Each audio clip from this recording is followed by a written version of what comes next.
বিধানসভা ভোটকে শক্তিশালী করার লক্ষ্যে সন্দেশখালীর 1 নম্বর ব্লকের আগ্রাটি অঞ্চলে দেওয়াল লেখার কর্মসূচি ও কর্মী সভা অনুষ্ঠিত হয়েছে।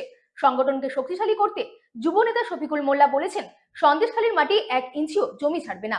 হাজি মোলসেক শেখ বলেন, সন্দেশখালীর মাটিতে তৃণমূলের শক্ত ঘাঁটি, বিরোধীদের কোনো স্থান নেই বলে মন্তব্য করেছেন। খবর সূত্রে জানা গেছে।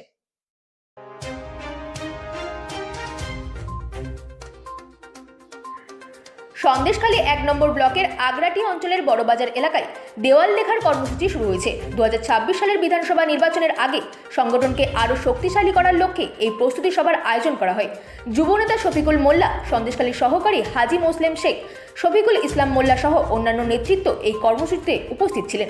শফিকুল ইসলাম মোল্লা বলেন, আগামী 2026 সালের বিধানসভা নির্বাচনে মাননীয় মুখ্যমন্ত্রী মমতা বন্দ্যোপাধ্যায়ের 7টা আসনই শক্তিশালী করতে আমরা প্রস্তুত নিয়েছি। তিনি আরও বলেন, সন্দেশখালীর মাটি 1 ইঞ্চিও জমি ছাড়বে না। হাজি মোসলেম শেখ বলেন, সন্দেশখালী মাটির তৃণমূলের শক্ত ঘাঁটি, এই সন্দেশখালীতে বিরোধীদের কোনো স্থান নেই। আগ্রাটি অঞ্চলের প্রধান যাদব কুমার মণ্ডলও এই কর্মসূচিতে উপস্থিত ছিলেন বলে খবর মারফত জানা গেছে।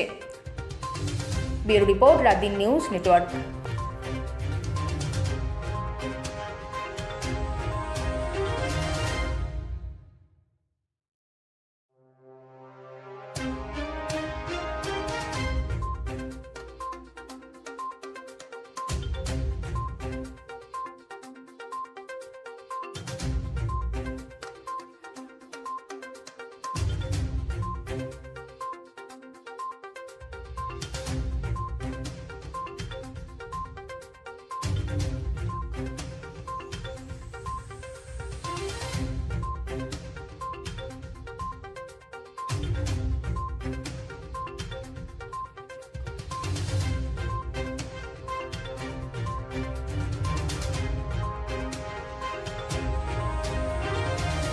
আমরা আজ থেকে দেয়াল লেখা শুরু করলাম সরবেরিয়া আগারাটি অঞ্চলে।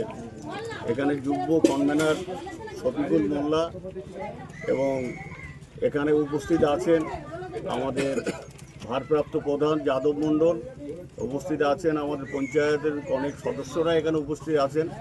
আজকে আমরা সূচনা করলাম সরবেরিয়া আগারাটি অঞ্চলের দেয়াল লেখন কাজ এবং আমরা আগামী 2026 সালে মমতা বন্দ্যোপাধ্যায়কে আবার আমরা বিপুল ভোটে জয়যুক্ত করার জন্যে আমরা এই অঙ্গীকার করে আমরা এই দেয়াল লেখার কাজ শুরু করলাম এবং আগামী দিনে মমতা বন্দ্যোপাধ্যায় যিনি ক্যান্ডিডেট দেবেন, যে ক্যান্ডিডেট এখানে আসবে আমরা তাকে বিপুল ভোটে জয়যুক্ত করব এবং আমরা পশ্চিমবাংলায় চতুর্থবারের মতো আবার মাননীয় মুখ্যমন্ত্রীকে আমরা এই মসনদে বসাতে চাই। আশ্বাস থাকছেন আমরা যে কর্মী সভা এটা আজকের আমাদের 5ম কর্মী সভা এটা হলো এবং আমরা এই কর্মী সভায় আমরা এই বার্তাটা দিতে চাই, এরা হচ্ছে আমাদের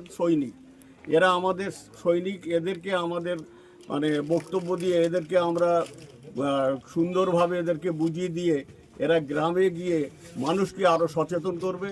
এই যে এসআইআর নিয়ে যেসব বিজেপি যেসব অপকাণ্ডা ছড়াচ্ছে তার জন্যে আমরা এই সচেতনতা আমরা এটা করছি এবং আগামী 28 তারিখে হয়তো দেখা যাচ্ছে আমাদের এই সন্দেশখালী 1 নম্বর ব্লকে 7 থেকে 8 হাজার লোকের নাম হয়তো বাদ যেতে পারে, এরকম একটা আভাস কানে আসছে। তার জন্যে আমরা সচেতন করতে চাই যে মানুষ যেন বিভ্রান্ত না হয়। মানুষকে আমরা আবার আমরা ভোট হয়ে গেলে যেরকম বিহারে ওরা এই চক্রান্ত করে বিজেপি করেছিল, আমাদের পশ্চিমবাংলা সেইটা করতে চাইছে। আমরা আবার ভোটের পরে আবার এই মানুষগুলোকে আবার আমরা ভোটার অধিকার আমরা দেওয়ার জন্য আমরা সে আবেদন করব এবং সেটা গ্রহণযোগ্য হবে এটা আমরা মনে করি। তাই বিভ্রান্ত যাতে না হয় মানুষকে আমরা কিছু সচেতন এইভাবে করছি। আমাদের সঙ্গে শফিকুল আছে, আমাদের প্রধান আছে এবং ভরত বেড়া আছে, হরিপদ সর্দার আছে, আমাদের শফিক আছে, আমাদের আমাদের হালদারা আছে এবং আরও আমাদের কর্মী যারা এখানে উপস্থিত আছে। এই বলে সবাইকে অভিনন্দন এবং ভালোবাসা জানি বক্তব্য আমি এখানে শেষ। আপনার নাম এবং পরিচয়? আমার নাম মোসলেম শেখ, সরবেরিয়া আগারাটি অঞ্চলের যুগ্ম কনভেনারের একজন আমি মোসলেম শেখ এবং সরবেরিয়া সন্দেশখালী 1 পঞ্চায়েত সমিতি সহকারী সভাপতি হিসেবে আমি কাজ করি। দেখতে পাচ্ছি তৃণমূল কংগ্রেস ছাড়া সরবেরিয়া আগারাটি অঞ্চলে তৃণমূল কংগ্রেস ছাড়া অন্য কোনো দল আমি দেখতে পাচ্ছি না এবং সামনে খুঁজে পাচ্ছি না। অতএব সন্দেশখালী বিধানসভা আরও একবার বলছি তৃণমূল কংগ্রেস জিতবে, কারণ আমাদের জেলার সভাপতি লিটন দা এবং আমাদের সন্দেশখালী বিধানসভার কনভেনার বাদল মিত্র তাদের প্রচেষ্টা যে সন্দেশখালী বিধানসভাটা পাখির চোখ করে প্রত্যেক অঞ্চলে প্রত্যেক বুথে আমাদের কর্মীদের সঙ্গে নিয়মিত যোগাযোগ রেখে যেভাবে আমাদেরকে চাঙ্গা করেছে এবং আমরা যাতে আরও উজ্জীবিত হই এবং সাধারণ মানুষকে যেভাবে নিয়ে সঙ্গে নিয়ে কাজ করতে আমাদের জেলা নেতারা যারা আছে এবং ব্লক নেতৃত্ব যারা আছেন এবং অঞ্চল নেতৃত্ব সবাই মিলে আমরা একসঙ্গে যেভাবে কাজ করছি আগামী দিনে সন্দেশখালী বিধানসভা তৃণমূল কংগ্রেসই জিতবে, অন্য কোনো প্রার্থীকে জিততে পারবে না। আপনার নামে পরিচয়? আমার নাম সুন্দরবনের হাসনাবাদ লেবুখালী রোডে নির্বিচারে গাছ কাটা চলছে। এতে